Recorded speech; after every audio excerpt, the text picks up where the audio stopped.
En este video vamos a ver los criterios de clasificación de los cerramientos desde el punto de vista acústico.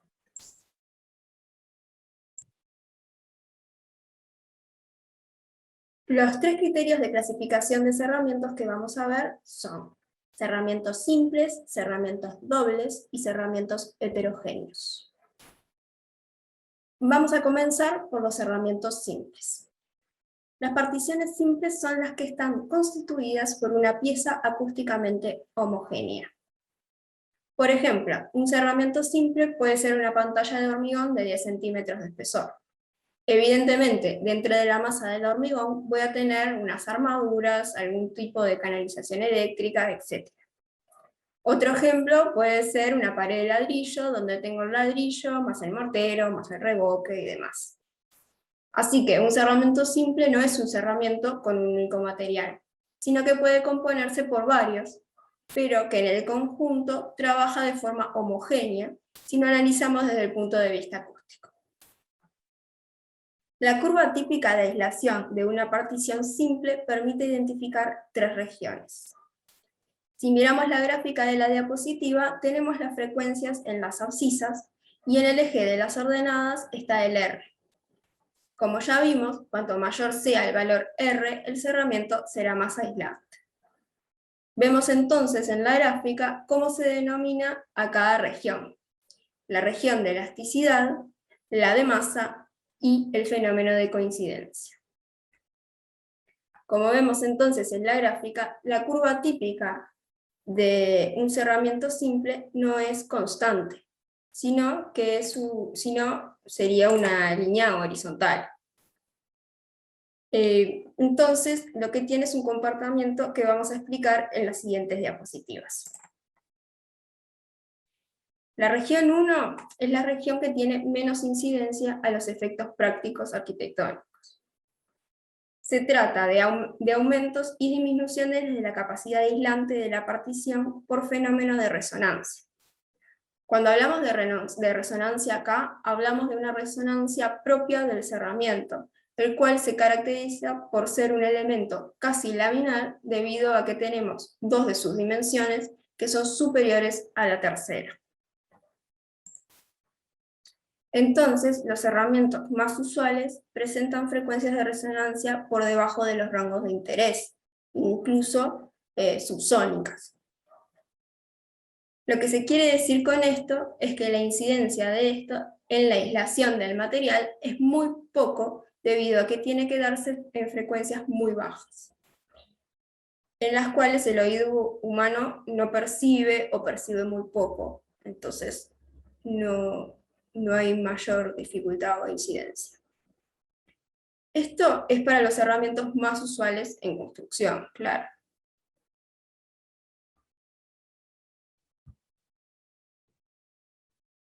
La región 2 es la de ley de masa y frecuencia.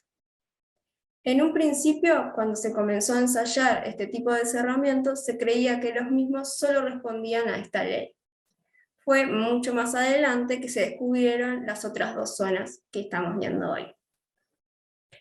Esta región de ley de masa y frecuencia refiere a dos cosas. Por un lado, la masa superficial del cerramiento y por otro, la frecuencia del sonido incidente.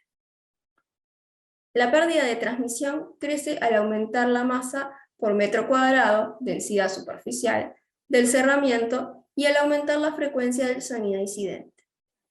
Cada vez que se duplica la densidad superficial del cerramiento, la aislación aumenta en 6 decibeles. Cada vez que se duplica la frecuencia de un sonido, la aislación de un determinado cerramiento aumenta en 6 decibeles.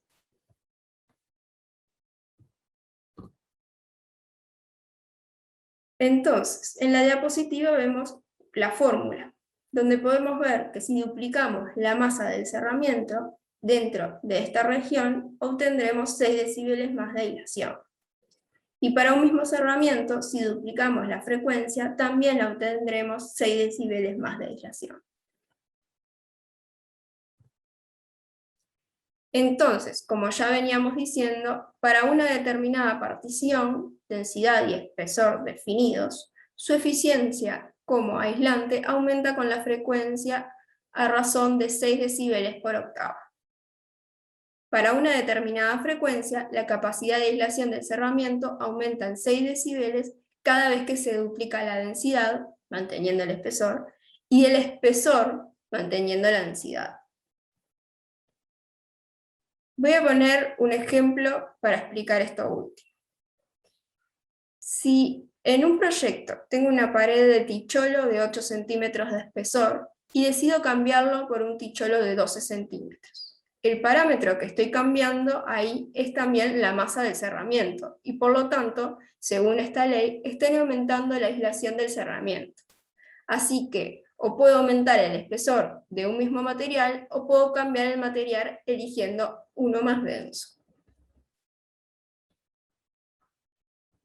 Por último, tenemos la tercera región, que es la fundamental para esto, para la aislación. Esta tercera región es la del efecto de coincidencia. Este efecto se produce por las ondas de flexión que tienen lugar en cualquier objeto sólido cuyo espesor es mucho menor que la extensión, como una lámina, una placa o una pared. Cualquier elemento laminar tiene una frecuencia determinada a la cual vibra por simpatía. En una pared, claro que no es algo perceptible al oído humano, pero créanme que ocurre. Entonces, lo que sucede es que diferentes sonidos, de acuerdo al ángulo en el que inciden, pueden excitar el cerramiento en su frecuencia propia, y entonces el muro va a comenzar a vibrar, produciendo entonces el efecto de coincidencia. Acá explica lo que veníamos hablando. Como el cerramiento, al comenzar a vibrar, se convierte en un emisor, y entonces pierde prácticamente sus propiedades aislantes para ese rango de frecuencias. Entonces, es importante el efecto de coincidencia, porque si este fenómeno se da en cierto rango de frecuencias, por ejemplo las medias, se va a disminuir la aislación del mismo. Esto que vemos en la diapositiva es la explicación gráfica. Lambda F es la longitud de onda propia del cerramiento, y arriba tengo el sonido incidente con una longitud de onda que no es la misma que la del muro. Pero sin embargo, con el ángulo que incide al proyectarlo sobre el cerramiento, pasa a coincidir con la longitud de onda de la frecuencia propia del cerramiento. Entonces, lo que ocurre es que lo que vemos en la gráfica es lo que vemos en la gráfica de la derecha, donde se ven graficadas las ondas, la onda incidente y la del cerramiento, las cuales coinciden en un punto, el cual se denomina frecuencia de coincidencia, porque es donde se produce este fenómeno. Este es un fenómeno que es inevitable. En cualquier cerramiento que proyectemos se va a producir el fenómeno. Entonces, lo que tenemos que tratar de hacer es que se produzca en el rango de frecuencias que produzca el menor daño respecto a la capacidad aislante del cerramiento.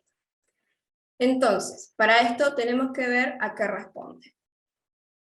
La frecuencia crítica de coincidencia para cada material varía inversamente con el espesor. Esto lo que quiere decir es que a medida que yo aumento el espesor del cerramiento, estoy disminuyendo la frecuencia a la cual se da el efecto de coincidencia. Por otro lado, dice que al aumentar la rigidez del cerramiento, disminuye la frecuencia de coincidencia.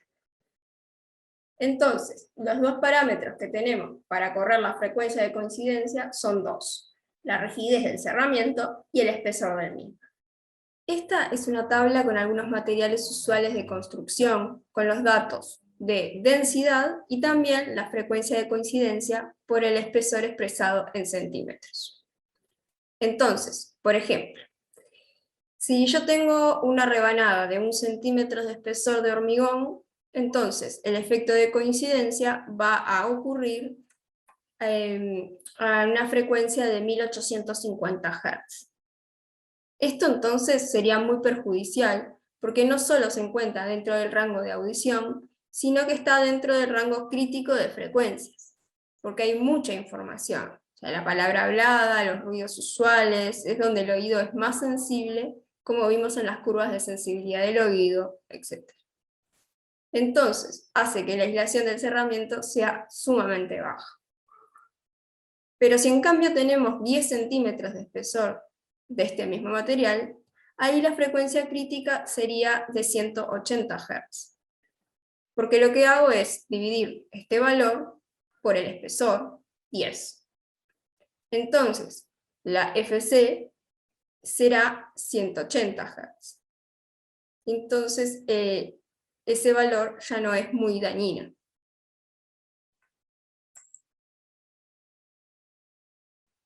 En esta gráfica se expresa más o menos lo mismo que en la tabla que vimos anteriormente, porque lo que me dice es dónde se va a dar el efecto de coincidencia para los materiales que están presentes.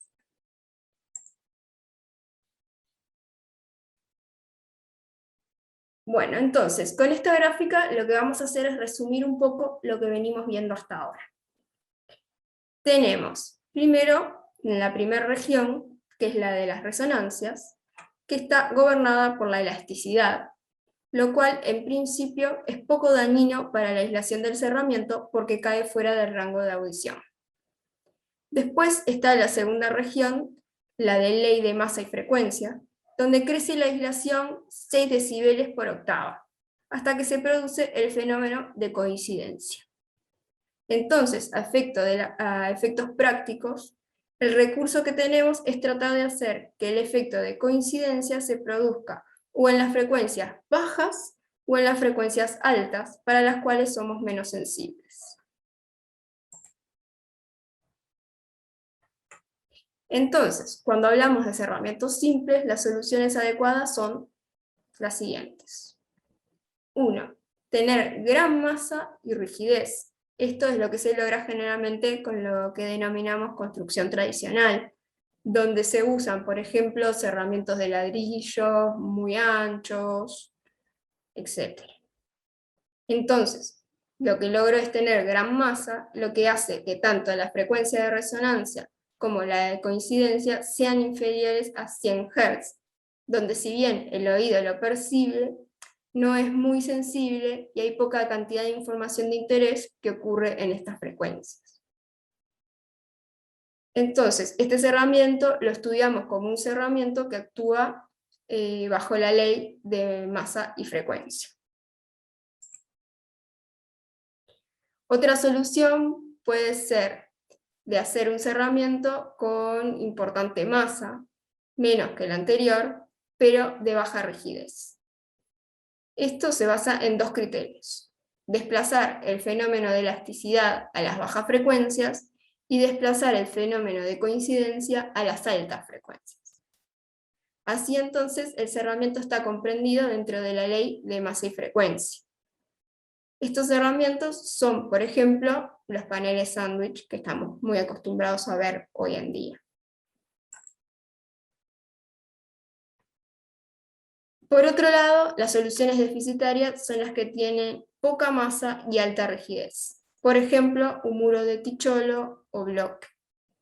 Porque la frecuencia de coincidencia queda comprendida en el rango de frecuencias de 400 a 2500 Hz, donde la aislación de la palabra hablada es pobre. Otra solución deficitaria es la de un cerramiento con poca masa y baja rigidez, donde la aislación es poca debido a la escasez de masa y ocurrencia de resonancias.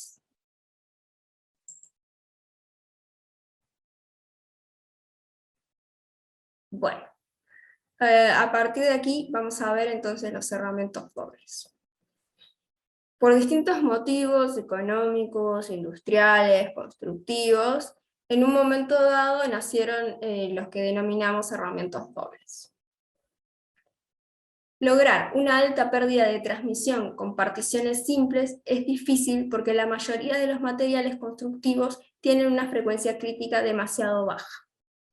Para aumentar la aislación debería aumentarse la densidad superficial, espesor, peso o ambas, con repercusiones en aspectos económicos y estructurales.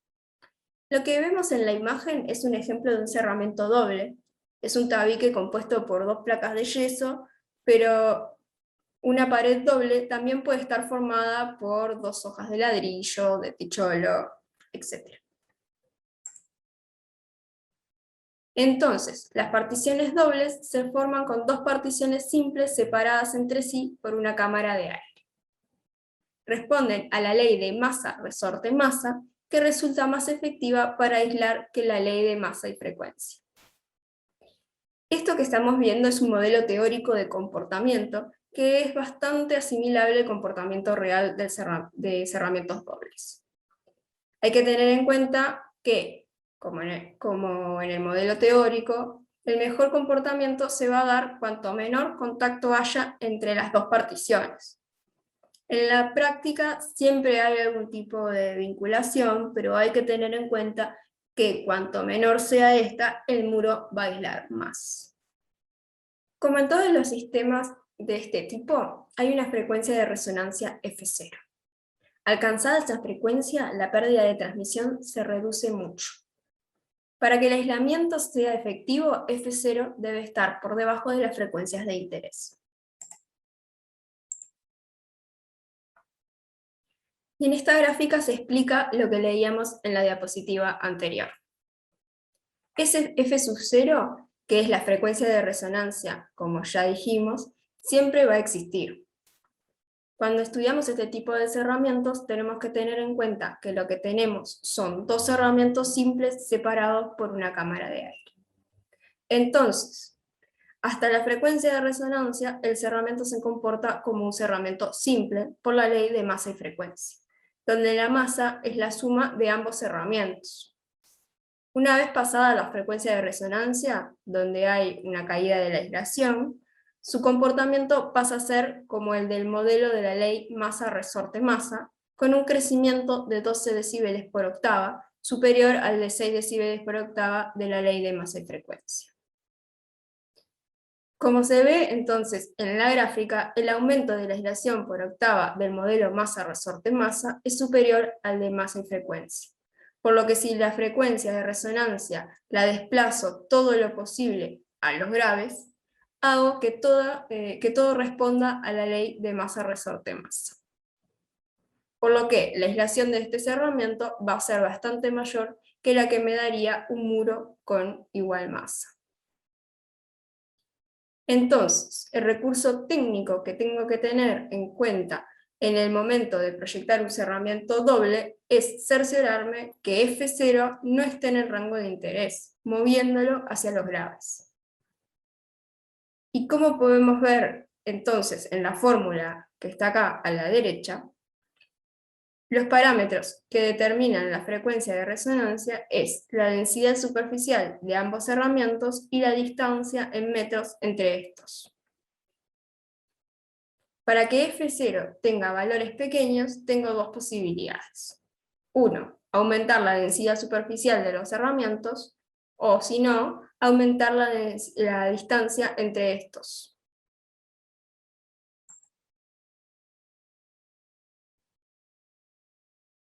Bueno, y esto es lo que ya dijimos. Un cerramiento doble resulta la opción más adecuada cuando la aislación exigida es elevada. A igualdad de peso siempre ofrece mayor aislación que una partición simple.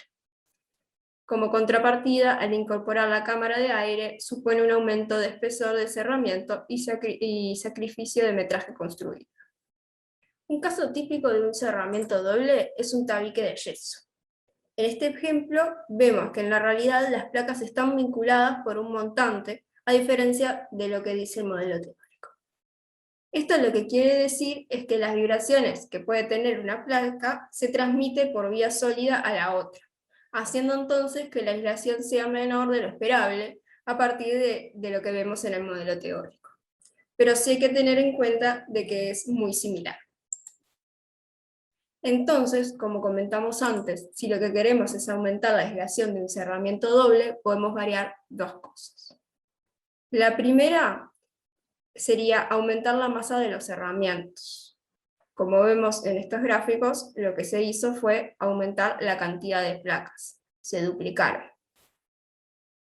Lo que tenemos que tratar al sumar placas es que las mismas sean de diferentes espesores, así las frecuencias propias de cada uno de los cerramientos no coinciden y cubren los déficits de la otra. La otra cosa que podemos hacer es aumentar el ancho de la cámara de aire. Y para esto podemos usar doble estructura o estructura alterada. Entonces, lo que hacemos es que la realidad se asimile aún más al modelo teórico porque disminuye la vinculación material entre los dos cerramientos.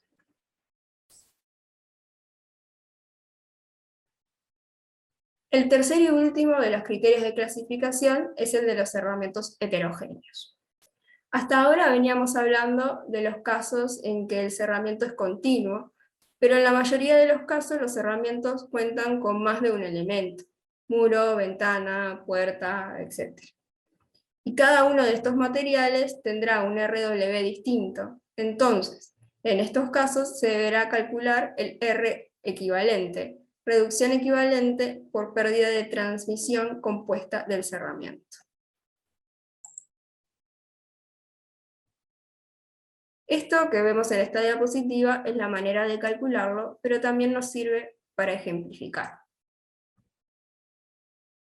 Si yo tengo un RW del muro de 50, de la ventana de 28 y de la puerta, por ejemplo, de 25, y tengo una fuente sonora en el exterior que me da cierto nivel sonoro en la fachada, ¿cuánto es que me va a aislar este cerramiento?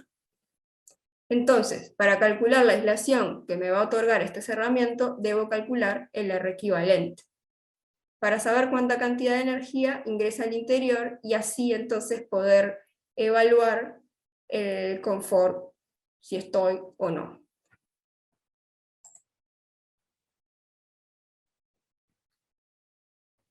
Esto parece difícil de calcular, pero en realidad es muy fácil. Si vemos el ejemplo de la tabla de la derecha, vemos como para cada elemento hay un RW diferente que sacó de una tabla que ustedes van a tener, o sea, ya tienen en la bibliografía del curso, o pueden usar otras, o datos de laboratorios, sacan de internet, otra bibliografía, etc. Por otro lado, cada elemento tiene una cantidad de superficie en metros cuadrados determinada. Entonces,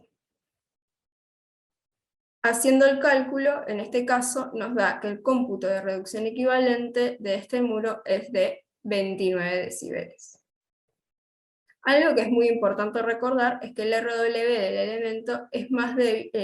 elemento más débil resulta siempre determinante en el R equivalente. Por lo tanto, mejorar la aislación de este redundará en beneficio del conjunto. En este caso, los elementos más débiles son la ventana y la puerta. Entonces, trabajar sobre estos dos debería de ser la regla para lograr aumentar el R equivalente, no sobre la pared, que está lejos de ser el elemento más débil. Estas son algunas de las reglas básicas que deben tener en cuenta en el momento de diseñar un cerramiento heterogéneo. Cuando el elemento con el RW menor alcanza el 10% del área total, el R equivalente es como máximo 10 decibeles más alto que el RW menor. Cuando el elemento con el RW menor supera el 10% del área, aún con porcentajes bajos, el R equivalente tomará siempre valores más cercanos al RW menor. El RW del elemento más débil resulta siempre determinante en el R equivalente, por lo tanto, mejorar la aislación de este redundará en beneficio del conjunto, como ya comentamos anteriormente. No hay entonces sentido en mejorar el RW mayor sin mejorar el RW menor. Esto que acabamos de leer es algo que seguramente van a terminar de comprender en el práctico cuando ejercitemos esto. Bueno, con esto entonces terminamos este video y continuaremos en el próximo con los valores guías.